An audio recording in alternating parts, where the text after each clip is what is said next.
नमस्कार। बायजूस आईएएस हिंदी में आपका स्वागत है।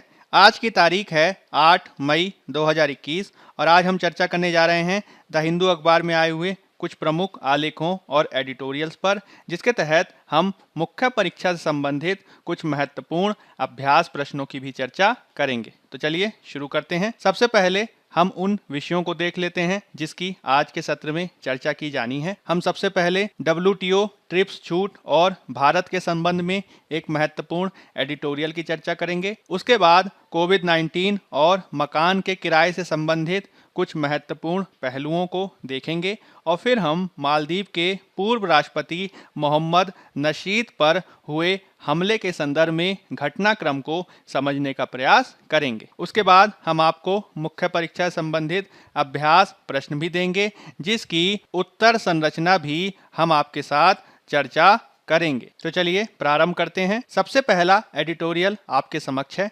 यह एडिटोरियल पेज नंबर 6 से लिया गया है और इसका संबंध सामान्य अध्ययन के तृतीय प्रश्न पत्र में विज्ञान और प्रौद्योगिकी से है। इसको आप सामान्य अध्ययन के दूसरे प्रश्न पत्र में स्वास्थ्य संबंधी मुद्दों से भी जोड़कर देख सकते हैं। मुख्य रूप से यह संदर्भित है डब्ल्यूटीओ में भारत दक्षिण अफ्रीका के एक प्रस्ताव से, जिसको अब हाल में ही अमेरिकी राष्ट्रपति जो बाइडेन का भी समर्थन प्राप्त हो गया है। इस पूरे मामले के संदर्भ में हमें सबसे पहले तो डब्ल्यूटीओ के बारे में कुछ प्रारंभिक जानकारी प्राप्त करनी है।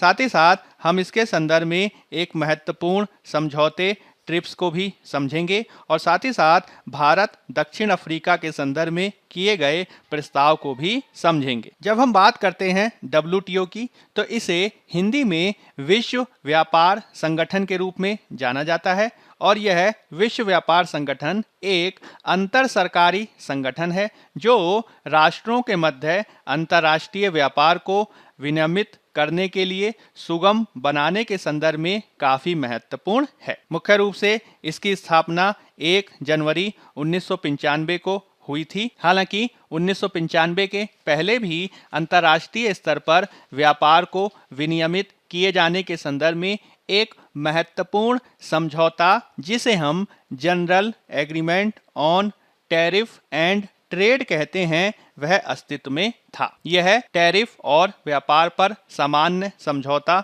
वास्तव में 1948 में स्थापित किया गया था और इसके बाद अंतर्राष्ट्रीय स्तर पर विविध प्रकार की व्यापार वार्ताएं और व्यापार समझौते देखे गए थे, जिसके माध्यम से अंततः डब्ल्यूटीओ की स्थापना देखी गई। इस पूरे वार्ता के संदर्भ में हमें यह समझना है कि किस प्रकार से 1995 में स्थापित डब्ल्यूटीओ वर्तमान में दुनिया का सबसे बड़ा अंतर्राष्ट्रीय आर्थिक संगठन है, जिसमें 164 सदस्य देश प्रतिनिधित्व करते हैं और यह वैश्विक व्यापार और जीडीपी के 96% से अधिक को प्रतिनिधित्व करता है। यदि हम विश्व व्यापार संगठन यानी डब्ल्यूटीओ की पृष्ठभूमि के रूप में बात करें, तो इसकी पृष्ठभूमि हम 1944 और 1945 से ही देखते हैं, जब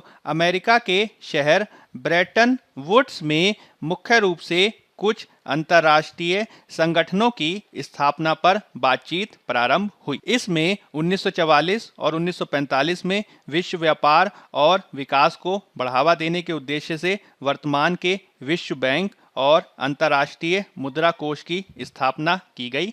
साथ ही साथ अंतर्राष्ट्रीय स्तर पर व्यापार को बढ़ावा देने के लिए एक अन्य अंतर्राष्ट्रीय संगठन इंटरनेशनल ट्रेड ऑर्गेनाइजेशन की भी स्थापना का प्रस्ताव किया गया था। हालांकि विश्व बैंक और अंतर्राष्ट्रीय मुद्रा कोष के समान आईटीओ की स्थापना नहीं की जा सकी और इसके एक उत्तराधिकारी के रूप में 1948 में general agreement on tariff and trade, जिसे हिंदी में टैरिफ और व्यापार पर सामान्य समझौता कहा जाता है, वह अंतर्राष्ट्रीय स्तर पर मुक्त और निष्पक्ष व्यापार को करने के दृष्टिकोण से स्थापित किया गया। अंतर्राष्ट्रीय स्तर पर किस प्रकार प्रकार से व्यापार को दिशा दी जानी चाहिए, इसके लिए सदस्य देश समय समय पर गेट के तत्वाधान में भागीदारी और समझौता वार्ताएं करते थे और इसके संदर्भ में हम 1948 से 1994 के काल में विभिन्न स्तरों पर समझौता वार्ताओं को देखते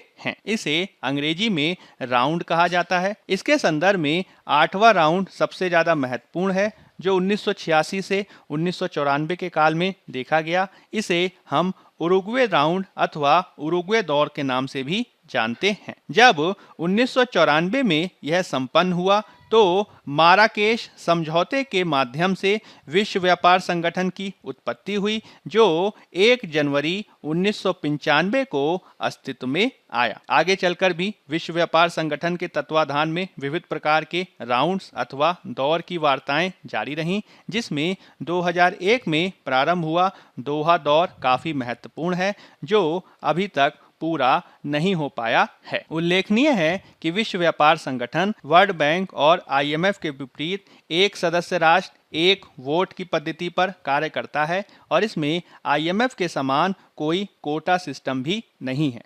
इसी के चलते इसे अंतर्राष्ट्रीय स्तर पर एक बेहद लोकतांत्रिक संगठन के रूप में जाना जाता है। सामान्य रूप से इसकी मंत्री स्तरीय बैठक 2 साल में आयोजित की जाती है। इसके अलावा दैनिक स्तर पर कार्य करने के लिए बहुत सारे अन्य संस्थाओं की भी रचना इसमें की गई है, जिसमें जनरल काउंसिल इसके दैनंदिन कार्यों को देखता है, यानी सामान्य परिषद इसके दैनिक प्रतिदिन के प्रशासनिक कार्य को देखती है और राष्ट्रों के मध्य विवादों के निपटान के लिए विवाद निपटान निकाय और व्यापार नीति की समीक्षा के लिए व्यापार नीति समीक्षा निकाय भी कार्य करता है। WTO के अधीन अनेक अंतर्राष्ट्रीय समझौतों को भी किया गया है। इसमें कृषि के क्षेत्र में एग्रीमेंट ऑन एग्रीकल्चर और बौद्धिक संपदा अधिकारों के क्षेत्र में ट्रिप्स एग्रीमेंट महत्वपूर्ण है। ट्रिप्स एग्रीमेंट, जिसे हिंदी में व्यापार संबंधित बौद्धिक संपदा अधिकार से संबंधित एक महत्वपूर्ण समझौता माना जाता है, जिसे 1986 से 1994 के दौरान हुए उरुग्वे दौर के दौरान अपनाया गया और इस रूप में इसे आप गेट के तत्वाधान में हुए एक महत्वपूर्ण समझौते के रूप में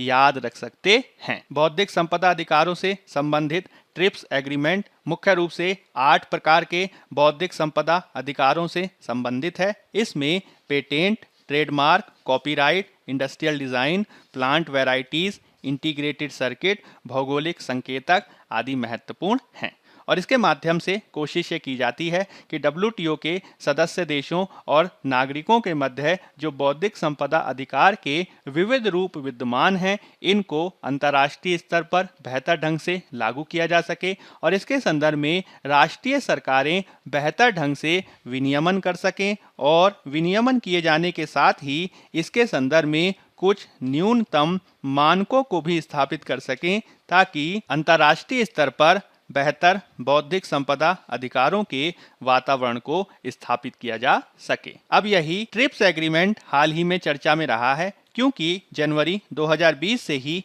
हम कोविड-19 महामारी के बढ़ते प्रभाव को देख रहे हैं और इसके चलते दुनिया भर में 30 लाख से अधिक मृत्यु हो गई है। इस वैश्विक स्वास्थ्य संकट की स्थिति में ही भारत और दक्षिण अफ्रीका द्वारा अक्टूबर के माह में पिछले साल यह प्रस्ताव रखा गया कि जो नवीन प्रकार के कोरोना वैक्सीन बनाए जा रहे हैं, जो नवीन प्रकार की कोरोना से संबंधित दवाएं बनाई जा रही हैं, उन पर केवल कुछ ही बहुराष्ट्रीय कंपनियों का अधिकार ना हो और इसी के लिए उन बनाए जाने वाली वैक्सीन पर मिलने वाले पेटेंट आदि के संदर्भ में उनको ट्रिप्स के प्रावधानों से छूट दी जा सके, ताकि इसके संदर्भ में अंतर्राष्ट्रीय स्तर पर इन दवाओं आदि का समतामूलक वितरण किया जा सके। यही कारण है कि अक्टूबर में भारत और दक्षिण अफ्रीका द्वारा इस प्रकार का प्रस्ताव रखा गया, ताकि अधिकांश देश महामारी की दवाओं और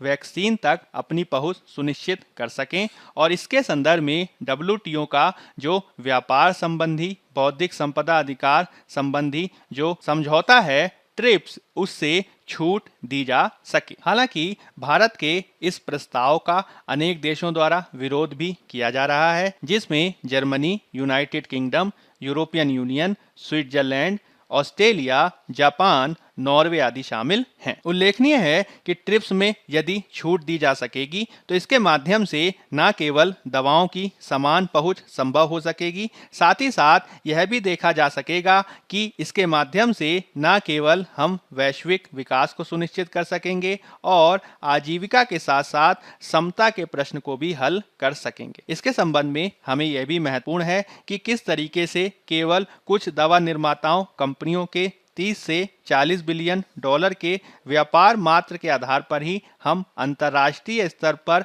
असमानता को बढ़ावा नहीं दे सकते हैं, और यदि कोरोना महामारी का समय रहते इलाज नहीं किया गया तो इससे एक साल में वैश्विक जीडीपी के उत्पादन में 6 से 60 ट्रिलियन डॉलर की हानि हो सकती है। हालांकि डब्ल्यूटीओ की संरचना के तहत हमें यह भी समझना महत्वपूर्ण है कि डब्ल्यूटीओ में जो भी निर्णय लिए जाते हैं वह सर्वसहमति के आधार पर लिए जाते हैं और इसके संदर्भ में प्रस्ताव आदि को पारित करने के संदर्भ में वोटिंग प्रक्रिया का बहुत अधिक सहयोग नहीं लिया जाता है। यही कारण है कि सर्वसहमति बनाए जाने की आवश्यकता है। हालांकि जो अनेक देशों द्वारा विरोध किया जा रहा है उसके कारणों को भी समझना महत्वपूर्ण है। बहुराष्ट्रीय कंपनियों द्वारा गुणवत्ता के आधार पर भी इसका विरोध किया जा रहा है, जिसके तहत उनका कहना है कि वैक्सीन उत्पादन के लिए एक सुनिश्चित मात्रा में गुणवत्ता और सुरक्षा मानकों की आवश्यकता होगी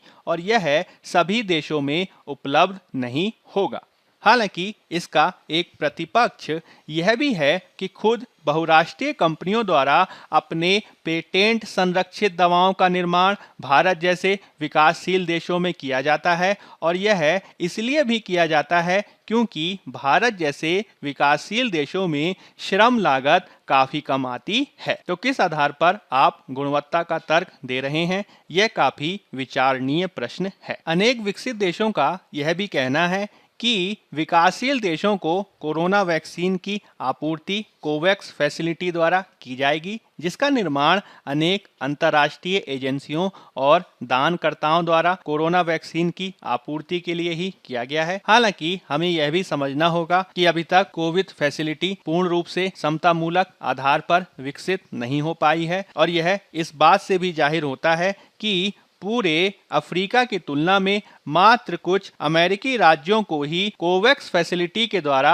अधिक मात्रा में कोरोना वैक्सीन प्रदान की गई है, जो इसमें व्याप्त असमानता को दर्शाता है। अनेक विकसित देशों का यह भी तर्क है कि विकासशील राष्ट्रों में इससे संबंधित क्षमता विद्यमान नहीं है। हालांकि इसके संदर्भ में यह भी तर्क दिया जा सकता है कि हम इसको बढ़ाने के लिए बेहतर प्रयास कर सकते हैं। मुख्य रूप से इसमें भारत का उदाहरण महत्वपूर्ण है, जिसने नवीन दवाओं के विकास के संदर्भ में भले ही बहुत अधिक विकास ना किया हो, लेकिन इसके बावजूद भारत अपनी क्षमता के दृष्टिकोण से काफ़ी महत्वपूर्ण है और पूरी दुनिया में भारत को फार्मेसी के कैपिटल के रूप में पहचाना जाता है। अनेक बहुराष्ट्रीय कंपनियों का यह भी कहना है कि यदि ट्रिप्स के प्रावधानों के तहत पेटेंट से छूट दे दी जाएगी तो चीन द्वारा उनकी तकनीक चुराई जा सकती है, आगे चलकर वह सस्ते दामों में बेची जा सकती है। हालांकि यह तर्क भी ज्यादा बेहतर नहीं है, क्योंकि खुद चीन के द्वारा कोरोना से संबंधित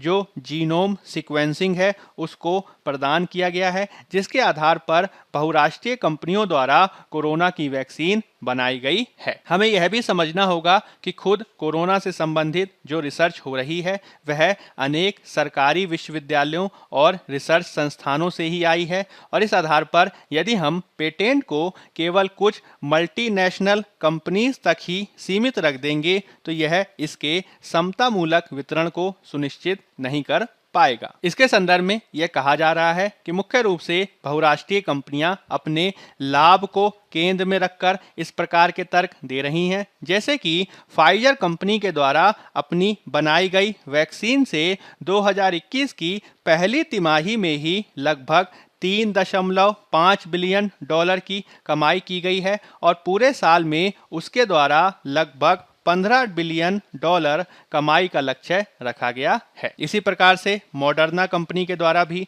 2021 में 18.4 बिलियन डॉलर का लक्ष्य रखा गया है, जो समतामूलक वितरण को तो नहीं ही दर्शाता है। यही कारण है कि हमें इसके संदर्भ में प्रयासों को किए जाने की आवश्यकता है, क्योंकि WTO में कोई भी प्रस्ताव सर्वसहमति के आधार पर ही पारित होता है। अतः इस ट्रिप्स के छूट के संदर्भ में हमें सर्वसहमति बनाने के लिए कार्य करना होगा, और जब तक WTO द्वारा ट्रिप्स के संदर्भ में छूट नहीं दी जाती है, तब तक विकासशील देश ट्रिप्स समझौते के अनुपालन में ही अनिवार्य लाइसेंसिंग के प्रावधान का प्रयोग कर सकते हैं, जिसके तहत पब्लिक हेल्थ इमरजेंसी यानी लोक स्वास्थ्य आपातकाल की स्थिति में पेटेंट उत्पादों को सार्वजनिक हित में अन्य कंपनियों द्वारा बनाने की अनुमति दे दी जाती है। लेकिन इसके संदर्भ में विकासशील देशों को ऐसी ही कंपनियों का चयन करना होगा जो विश्वसनीय हो,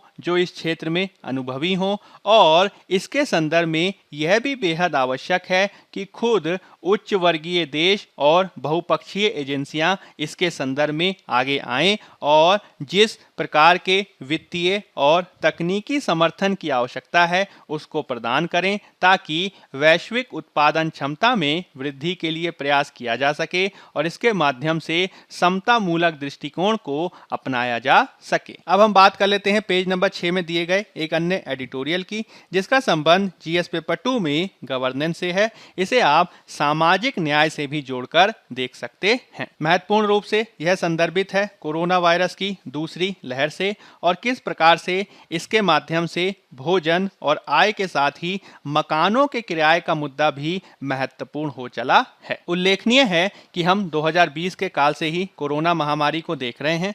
2020 के काल में जब लॉकडाउन की स्थिति आई तो उस समय मकान के किराए को सरकार द्वारा माफ किए जाने की घोषणा की गई। हालांकि 2021 में इसको दोबारा घोषित नहीं किया गया है और अनेक विशेषज्ञों का कहना है कि हो सकता है कि 2021 में ऐसा कर पाना संभव ना हो। हालांकि 2020 की जो घोषणा थी वह अनेक समस्याओं से ग्रस्त थी, जैसे कि मकान किराया माफ करने के संदर्भ में किराएदारों द्वारा ही पहल की जा रही थी। इसके अलावा 2020 में जो घोषणा की गई थी उसमें मकान मालिकों को कोई लाभ प्राप्त नहीं हो पा रहा था और साथ ही साथ इस प्रकार के आदेश को क्रियान्वित किए जाने के संदर्भ में किसी प्रकार के तंत्र का निर्माण भी नहीं किया गया था। इसके संदर्भ में यह भी देखा गया कि अनेक मकान मालिकों द्वारा किराए को माफ किए जाने के स्थान पर उसे आगे स्थगित करने का प्रस्ताव रखा गया, जिसके चलते आगे चलकर किराएदारों को अपनी बहुमूल्य बचत का प्रयोग करना पड़ा अपने किराए को देने के लिए। उल्लेखनीय है कि 2021 में जो लॉकडाउन फिर से देखा जा रहा है उसके चलते फिर से प्रवासियों के समक्ष वापस लौटने की समस्या खड़ी हो चली है। हालांकि अभी भी शहरों में ऐसे अनेक प्रवासी निवासित हैं जिनके समक्ष वापस लौटने का विकल्प नहीं होता, क्योंकि ऐसे प्रवासियों के बच्चे शहरों में ही शिक्षा ग्रहण कर रहे होते हैं। उनका जो रोजगार है वह भी कृषि से संबंधित नहीं होता और उनके पास गांव में वापस लौट जाने के बाद भी किसी भी प्रकार का कार्य करने का विकल्प नहीं होता है। यही कारण है कि हमें इसके संदर्भ में कुछ प्रयासों को किए जाने की जरूरत है, जैसे कि यदि इस प्रकार की आपदा देखी जाती है तो हमें शहरों में रहने वाले प्रवासियों के लिए कुछ महत्वपूर्ण उपायों को करना होगा, जैसे कि शहर में एक सीमा से अधिक रहने वाले लोगों को शहर की सभी सुविधाओं को दिए जाने के संदर्भ में प्रयास किया जाना चाहिए,